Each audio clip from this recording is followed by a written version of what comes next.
ಇನ್ನು ರಿಕಿರೈ ಕೊಲೆ ಯತ್ನ ಕೇಸ್ಗೆ ಸಂಬಂಧಪಟ್ಟಂತೆ ಈಗ ರಾಕೇಶ್ ಮಲ್ಲಿ ಪ್ರತ್ಯಕ್ಷ ಆಗಿರೋದು. ಬಿಡದಿ ಪೊಲೀಸ್ ಠಾಣೆಗೆ A1 ಈ ಪ್ರಕರಣದಲ್ಲಿ A1 ಆರೋಪಿಯಾಗಿರುವಂತಹ ರಾಕೇಶ್ ಮಲ್ಲಿ ಹಾಜರಾಗಿದ್ದಾರೆ. ಒಂದು ಕಾಲದಲ್ಲಿ ಮುತ್ತಪರೈಗೆ ಅತ್ಯಾಪ್ತ ರಾಕೇಶ್ ಮಲ್ಲಿ ವಕೀಲರ ಜೊತೆಗೆ ಠಾಣೆಗೆ ಆಗಮಿಸಿದ್ದಾರೆ. ರಾಕೇಶ್ ಮಲ್ಲಿ ಖುದ್ದು ರಾಕೇಶ್ ಮಲ್ಲಿಯ ವಿಚಾರಣೆಯನ್ನ ಎಸ್ಪಿ ನಡೆಸ್ತಾ ಇದ್ದು ಇಂಚಿಂಚು ಮಾಹಿತಿಯನ್ನು ಪಡಿತಾ ಇದ್ದಾರೆ ಎಸ್ಪಿ ಶ್ರೀನಿವಾಸ್ ಗೌಡ.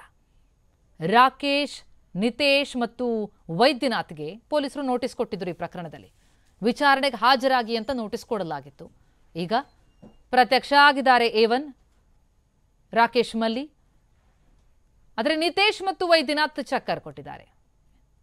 ಇನ್ನು A2 ಅನುರಾಧ, ಈ ಪ್ರಕರಣದಲ್ಲಿ ಎರಡನೇ ಆರೋಪಿ ಮುತ್ತಪರೈ ಎರಡನೇ ಪತ್ನಿ ಅನುರಾಧ ಫಾರಿನ್ನಲ್ಲಿದ್ದಾರೆ. ಅವರಿಗೆ ಹೈಕೋರ್ಟ್ ಬಿಗ್ ರಿಲೀಫ್ ಕೊಟ್ಟಿದೆ.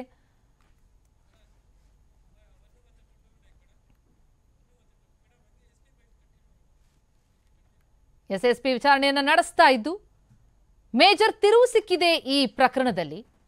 ಯಾಕಂದ್ರೆ ಘಟನಾ ಸ್ಥಳದಲ್ಲಿ ಖಾಲಿ ಕಾಟ್ರೇಜ್ ಅನ್ನು ಇಟ್ಟು ಹೋಗಿದ್ದಾರೆ. ಈ ಬಗ್ಗೆ ರಾಮನಗರ SP ಶ್ರೀನಿವಾಸ್ ಗೌಡ ಅವರು ಮಾಹಿತಿ ಕೊಟ್ಟಿದ್ದಾರೆ. ಡಮ್ಮಿ ಮೊಬೈಲ್ ಪತ್ತೆಯಾಗಿದೆ, ಜಪ್ತಿ ಮಾಡಿದೀವಿ, ಸಂಶಯಾಸ್ಪದ ವ್ಯಕ್ತಿಗಳನ್ನ ವಿಚಾರಣೆ ಮಾಡ್ತಾ ಇದ್ದೀವಿ, ಯಾರ ಬಗ್ಗೆ ಅನುಮಾನ ಬಂದಿದೆಯೋ ಎಲ್ಲರ ವಿಚಾರಣೆಯನ್ನು ನಡೆಸ್ತಾ ಇರೋದಾಗಿ ರಾಮನಗರ SP ಶ್ರೀನಿವಾಸ್ ಗೌಡ ಈ ಪ್ರಕರಣಕ್ಕೆ ಸಂಬಂಧಪಟ್ಟಂತೆ ಮಾಹಿತಿ ಕೊಟ್ಟಿದ್ದಾರೆ.